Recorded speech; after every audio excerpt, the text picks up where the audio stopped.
Vous connaissez tous évidemment Henri Matisse, mais connaissez-vous Marguerite ? Eh bien, elle est peu connue du grand public, mais il s'agit en fait de la fille du célèbre peintre. Mais surtout, c'est l'un de ses modèles le plus constant. Son visage traverse toute son œuvre.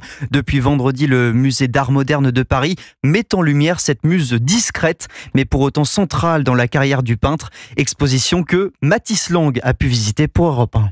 Sur une toile, une explosion de couleurs, du orange, du vert, du jaune, et cachée au milieu de ce flamboiement, une petite fille contraste par sa zénitude, le regard posé sur un livre. Il s'agit de Marguerite, alors âgée de 11 ans. Charlotte Barra, l'une des commissaires de l'exposition. En fait, elle avait des graves problèmes de santé, donc elle allait quasiment pas à l'école. Et donc de ce fait-là, elle était en permanence avec Matisse. Elle se qualifiait elle-même de gosse d'atelier. Marguerite reste la muse la plus fidèle du peintre, la seule à avoir marqué son œuvre pendant plusieurs décennies. C'est à la fois le parcours d'une petite fille, adolescente, puis jeune femme. Et c'est aussi effectivement une manière de reparcourir le travail de Matisse. Jean-Marie, retraité, est debout devant un imposant tableau. Il s'est laissé surprendre par ce peintre qu'il pensait connaître. C'est Matisse, mais ce n'est pas le Matisse classique que l'on connaît. Il y a une intimité entre les deux qui est absolument évidente. Et c'est un regard particulier. Un regard sur sa fille, mais aussi une façon de traiter sa fille. C'est le nouveau Matisse que je découvre. Et pour boucler la boucle, l'exposition présente aussi des peintures réalisées par Marguerite elle-même.